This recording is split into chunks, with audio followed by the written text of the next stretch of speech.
depan itu memang closed house akan tetap menjadi, bahkan akan menjadi tulang punggung dunia perunggasan. Kalau kandang terbuka itu sekitar 3-6 atau 7% kematiannya, mortalitasnya. Kalau di kita di kandang closed house itu hanya sekitar 1-3%.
Kerabat Andalas TV, inovasi bidang peternakan selalu berkembang dan terus mendapat perhatian dari para pemerhati dan pengusaha peternakan. Salah satu komoditi yang berkembang itu adalah ayam daging atau sering disebut dengan ayam broiler, yang mengembangkan kandang closed house atau kandang yang tertutup rapat lah istilahnya itu ya artinya. Tapi bagaimana tentang closed house itu kita akan membahasnya bersama seorang akademisi dan pemerhati peternakan dari Universitas Andalas, yaitu Diza Andesya Putra. Apa kabar Bang Andes? Alhamdulillah sehat, Sehat. Ini menarik Bang Andes. Ayam, peternakan ayam khususnya ya, selalu berdaya saing dan selalu berkembang.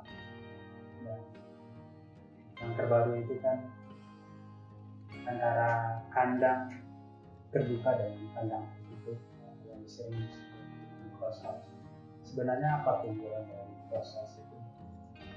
Apa aja tuh kerugian kita ketika peternak membayarkan atau membudidayakan atau memelihara ternaknya itu dengan kandang terbuka? Terima kasih Bang Rudi. Yang pertama, undangan kali ini membuat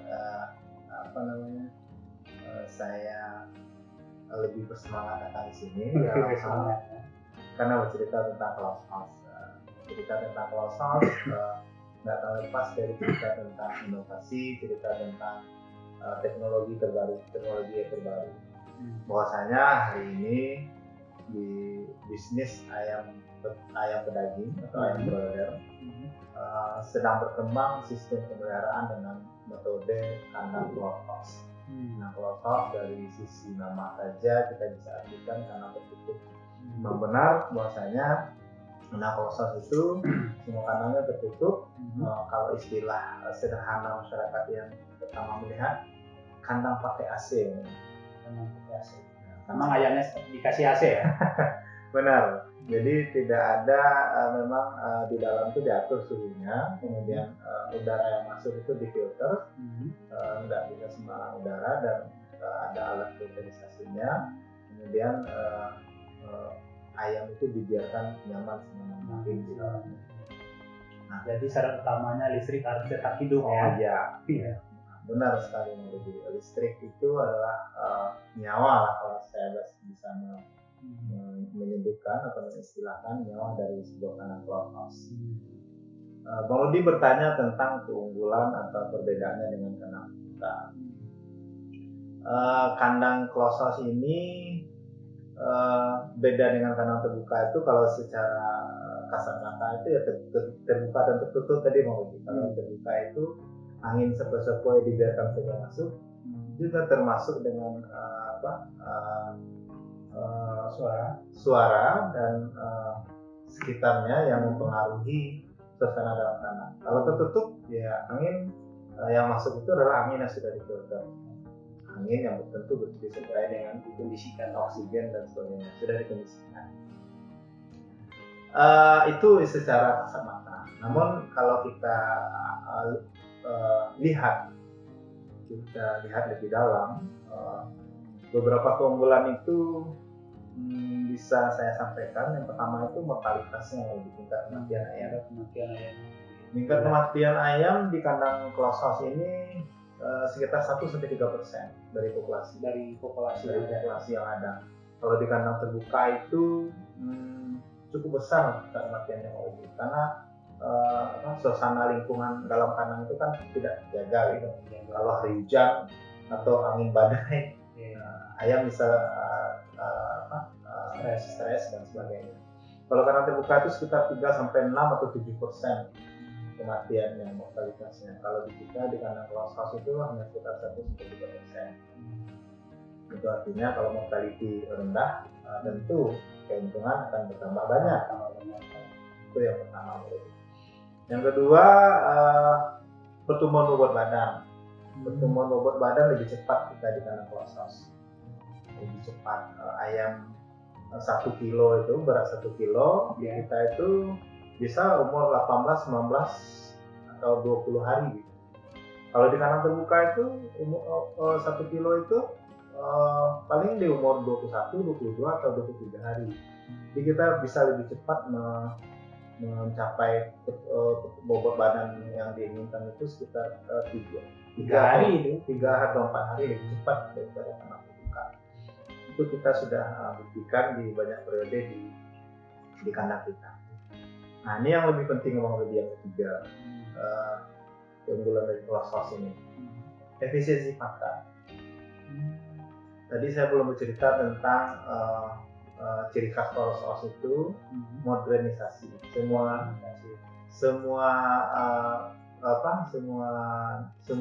sistem yang ada dalam proses itu mekanik ya. Tinggal pencet semua jalan. Nah, termasuk di bidang pakan. Kalau kita di kandang terbuka, pakannya dibawa dengan karung, pakai gayung, dimasukkan ke pan feeder ke tempat pakan, sehingga memunculkan potensi tumpah, berserakan. Sedikit saja satu pan feeder, kira-kira kalau pan feedernya 1000 atau 100 sudah berapa kilo gitu kan? Nah, sementara harganya mahal. Sementara pakan ini adalah unsur utama dalam bisnis ayam broiler. Pakan itu biaya paling tinggi pakan. Nah, kita di closed house tinggal pencet, tinggal masukkan pakan 100 kilo ke ada namanya hooper, tempat tampung pakan itu 100 kilo kemudian dia akan alirkan ke pan feeder sepanjang kandang itu, ke tempat pakan itu dialirkan secara mekanik, tinggal pencet seperti yang saya sampaikan tadi. Dan potensi tumpah tadi itu minimal sekali, minimal, sangat sedikit potensinya. Oleh karenanya ya efisiensi pakan akan terwujud kalau kita pakai closed house. Apalagi mau dia tenaga kerja kalau di kandang terbuka itu ayam kapasitas 5.000 itu biasanya 3 orang.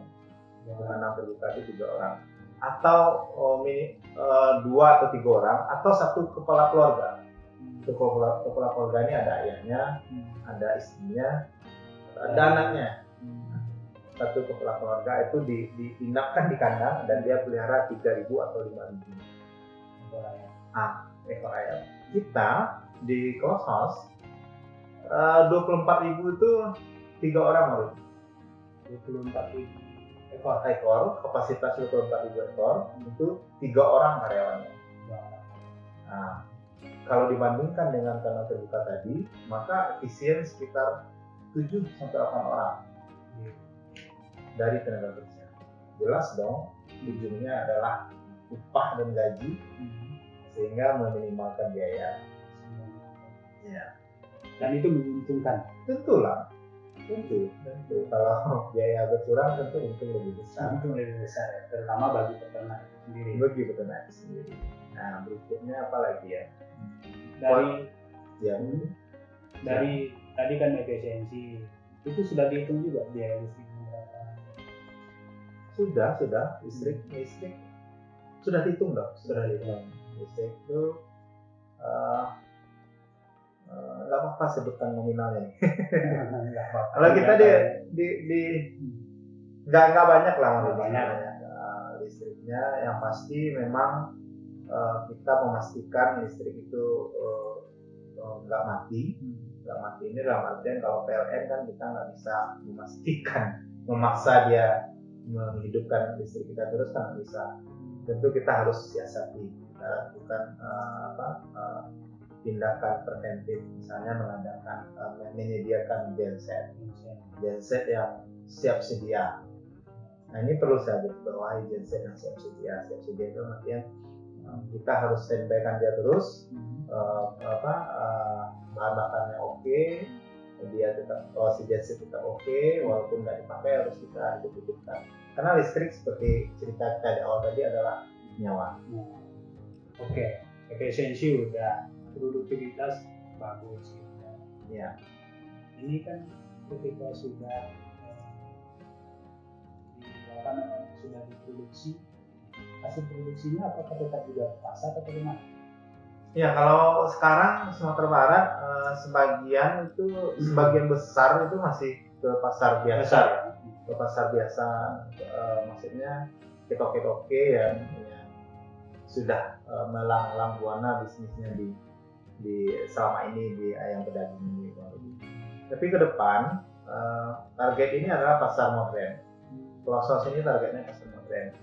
Sumatera Barat hari ini baru 2 bulan yang lalu punya rumah potong ayam unggas yang di Lubuk, di Ayah Pacah, punyanya ayahnya Pak Wagub, Pak Audi.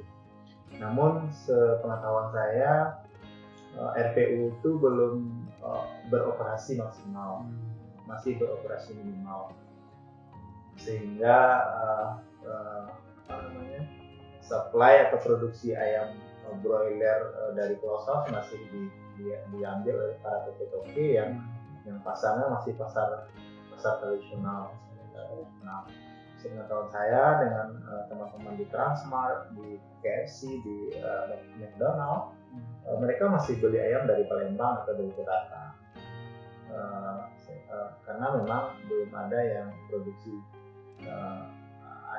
daging ayam untuk mereka itu sesuai standar yang sesuai standarnya. Nah, tapi ke depan pasar modern itu mempunyai syarat ayamnya dari Klosos karena ada spesifikasi yang nggak bisa dipenuhi oleh kandang terbuka. Oleh karenanya ke depan itu memang Klosos akan tetap menjadi bahkan akan menjadi tulang punggung dunia perunggasan. Artinya akan peternak yang sekarang yang punya kandang terbuka harus memperhatikan itu, perbaikan kandangnya ke depan itu. Iya, benar. Para peternak yang memiliki saat ini berbisnis ayam broiler dengan sistem kandang terbuka harus mulai berpikir tentang transformasi ke walaupun biayanya besar ke kandang Klosos. Satu lagi transformasi ke Klosos ini menurut hemat saya, analisis saya itu adalah sebuah keniscayaan terpengaruh dengan industrialisasi, perdagangan global, perdagangan dunia.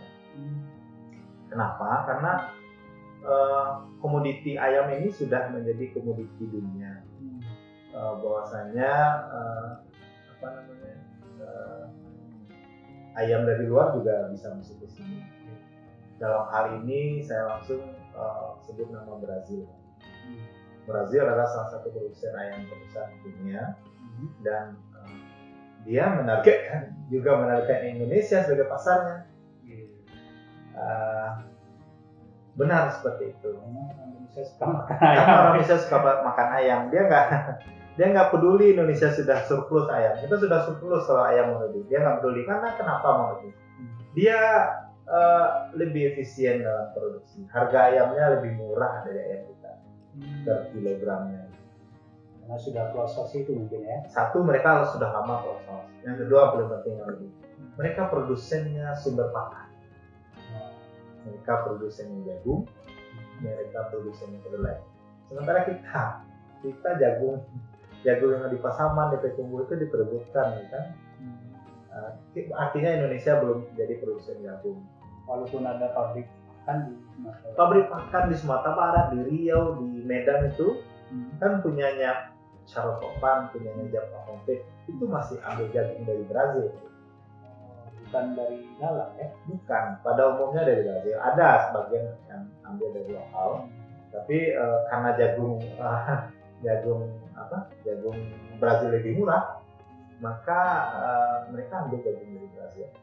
Jadi poin yang saya mau sampaikan adalah kan 2 tahun yang lalu kita kalah di WTO, di Organization tentang tuntutan Brazil ke kita kan larang Brazil masuk ke sini kan, ayamnya kalah kita sehingga mereka boleh masuk ke sini. Mau tak mau, karena memang globalisasi gitu kan, pada perjanjian perdagangan internasional juga harus kita juga yang harus berbenah. Iya, jadi mereka masuk ke sini dengan biaya yang lebih murah. Nah, sehingga usaha kita di dalam negeri mesti berbenah. Kalau masih tetap status quo dengan sistem kandang terbuka yang mortality-nya besar, efisiensi pakannya banyak, pakan tumpah-tumpah, tenaga kerja dan sebagainya. Ya dengan sendiri mati sendiri kita. Biaya produksinya tinggi. Ya, jadi kita harus menyesuaikan. Harga bersaing dengan Brazil. Ya. Dan salah satu metode kita bersaing dengan Brazil itu memang menggunakan sistem proses. Oke. Ya, saya pikir para kerabat yang harus hal apa yang harus dilakukan. Ya, terutama bagi kerabat yang bergerak di sektor ternak ayam. Ya. Oke, terima kasih Bang Riza atas kehadirannya. Singkat dan padat, dan jangan pernah bosan datang ke Andaras TV. Siap. Oke. Demikian kerabat perbincangan kita dengan Riza Desya Putra, pengamat peternakan dari Universitas Andalas. Sampai jumpa.